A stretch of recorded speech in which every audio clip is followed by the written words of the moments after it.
আসসালামু আলাইকুম। আসসালাতু ওয়াসসালামু আলাইকা ইয়া রাসূলুল্লাহ।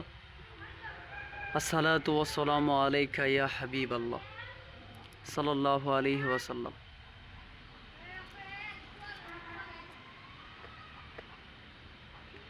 গত কিছুদিন আগে একটা ভিডিও দিয়েছিলাম, তো ওই ভিডিওতে বলেছিলাম যে রাসূলই হলো কলিজার টুকরা।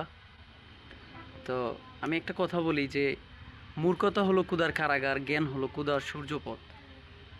এই কথার অর্থ যে মূর্খ ব্যক্তি ক্ষুধার কারাগারে আটকাবে না বা ধরা পড়বে না।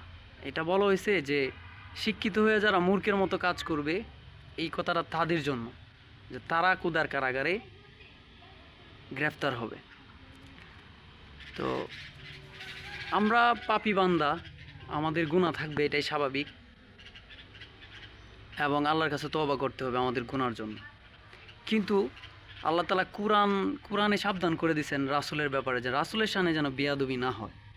আর রাসূলের শানে যদি বেয়াদবি হয়, তো রাসূলের কাছে যায় বা রাসূলের কাছেই মাপ চাইতে হবে। তো এই বিষয়ে খুব ক্লিয়ার থাকতে হবে যে রাসূলের সাথে যেন বেয়াদবি না হয়।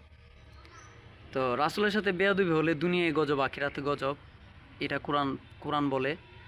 আর একজন মানুষ যদি ভুল করে, ভুল শুধরে নেওয়া উত্তম, ঠিক আছে? আর এই যে ভুলটাকেই সঠিক বলে চালিয়ে দেওয়া, দালালি করা, ঠিক আছে, তার পক্ষ নিয়ে দালালি করা, এটা একটা বড় ধরনের অন্যায়, ঠিক আছে? তো বিচার হবে, বিচার আপনারও হবে, আমারও হবে, হাসরের ময়দান, ঠিক আছে? তো এই বিষয়টা যেন সবাই চিন্তায় এবং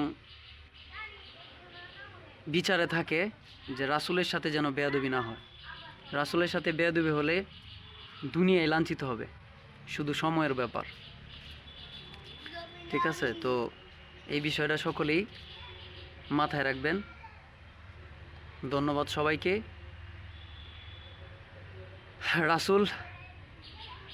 রাসূল হলো ভালোবাসা, অনুপ্রেরণা।